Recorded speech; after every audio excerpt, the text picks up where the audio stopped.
Les yeux doux du fisc. Il est introuvable depuis ce matin. Les voisins et autres mitoyens le recherchent en vain. Dans sa case, c'est le calme plat. Zinsou serait-il allé en voyage, au champ ou à la chasse? Question pertinente, doublée d'une certaine anxiété liée à la recherche infructueuse d'un être cher.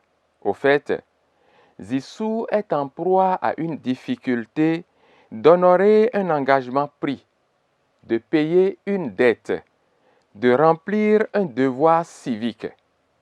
Pour se tirer d'affaire, du moins temporairement, il s'est réfugié sur le plafond de sa case, un camouflage parfait pour éviter les agents du fisc qui ne cessent de faire la ronde pour le recouvrement. Leur rigueur et leur agressivité dans une telle opération sont très connues dans un passé très récent que les livres d'histoire rappellent avec éloquence. Ainsi, les taxes et impôts ne sont jamais payés de gaieté de cœur par le citoyen.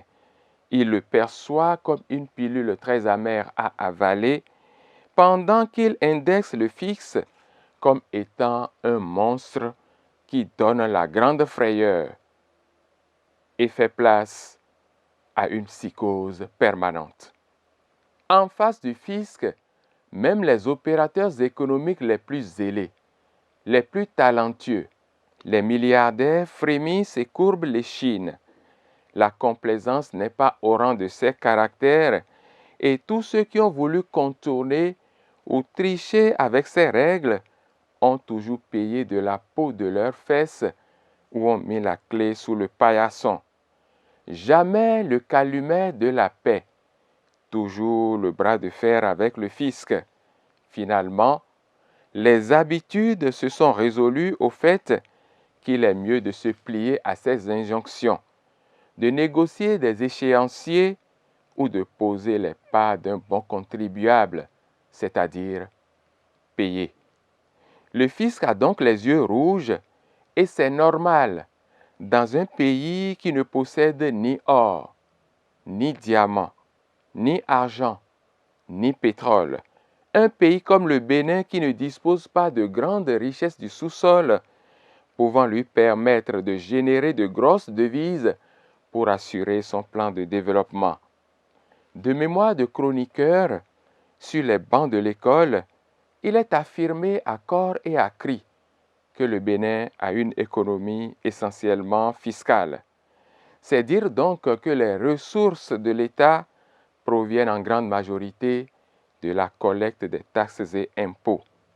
Une mauvaise politique de recouvrement ou les détournements de ces recettes mettraient donc à mal les caisses de l'État. On comprend alors aisément les raisons pour lesquelles les différents régimes qui se sont succédés sont restés intraitables sur la question du fisc. Ils ont souvent sanctionné très sévèrement les scandales financiers, mis la pression sur les mauvais payeurs, encouragé et auréolé les bons contribuables. Je cite, qui paie ses impôts, contribue au développement de son pays. Il est un bon citoyen. C'est une belle étoffe dont tout le monde aurait bien aimé se vêtir. Seulement voilà, les fortes contraintes du quotidien pèsent déjà trop lourdement pour faciliter la prise en compte des charges fiscales. Dur donc d'être irréprochable face au fisc, et personne n'aurait jamais cru qu'un jour, le fisc pouvait avoir un visage humain, sourire aux contribuables et même lui faire des yeux doux. Le gouvernement du président Patrice Talon a réussi à le faire. Telle une esthéticienne, il a réalisé un make-up soigné au fixe, jusqu'alors perçu comme un monstre hideux. La démarche est partie de la prise d'initiative d'une nouvelle loi sur le fisc, un nouveau code général des impôts. L'Assemblée générale, en sa séance plénière du mercredi 8 décembre 2021, a levé un coin de voile sur cette noble idée du gouvernement.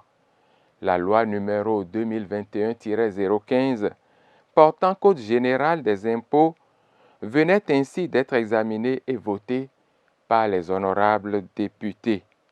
Leur explication de vote qui accompagne la naissance de ce nouveau texte sur le fisc au Bénin sont très élogieuses, preuve de la perfection que dégage cet important outil de développement. Par sa bonne application, il va davantage sécuriser les recettes fiscales de l'État, rendre transparentes les méthodes de détermination des impôts et taxes nationaux et locaux, garantir les droits des contribuables, promouvoir le civisme fiscal, mettre fin à l'incohérence du système fiscal, autrefois très disparate. C'est dire donc que le talentueux ministre de l'Économie et des Finances du Bénin, Romuald Wadaï, le directeur général des impôts, Nicolas Yanoussi, et ses cadres ont réussi à concrétiser les ambitions du gouvernement Talon pour un fisc à visage humain. Fait illustratif, de nouveaux taxes et impôts n'ont pas été créés. Le salaire imposable est passé de 50 000 à 60 000 francs CFA. L'impôt sur le revenu locatif, appelé jusqu'en 2011 la taxe immobilière sur les loyers, est désormais connu sur le nom de l'impôt sur le revenu des personnes physiques, catégorie revenu foncier, qui oscillait entre 10% et 20% des acquis, est harmonisé à une constance de 12%. Les mesures d'abattement salariaux, autrefois très masculinisées, répondent désormais à la logique de l'égalité des sexes. Les startups du secteur du numérique vont bénéficier d'une exonération sur 2 ans de l'impôt sur les sociétés, 2 ans également du versement patronal sur les salaires, et au niveau de la 3e année, elles ne paieront que la moitié du taux des 10 taxes. Au titre de l'accompagnement et de la formalisation des entreprises, il est à retenir que les entreprises qui adhèrent au centre de gestion agréé vont bénéficier d'une réduction de 40% sur 4 ans. Elles seront également dispensées du contrôle fiscal pendant 2 ans.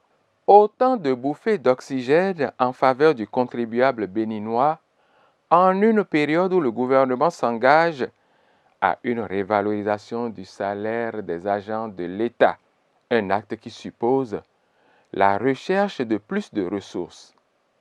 Dans un pays à économie fiscale, c'est vraiment courageux. Et c'est fier de cette audace que je pose le cachet pour esquisser un sourire à ces yeux doux du fisc.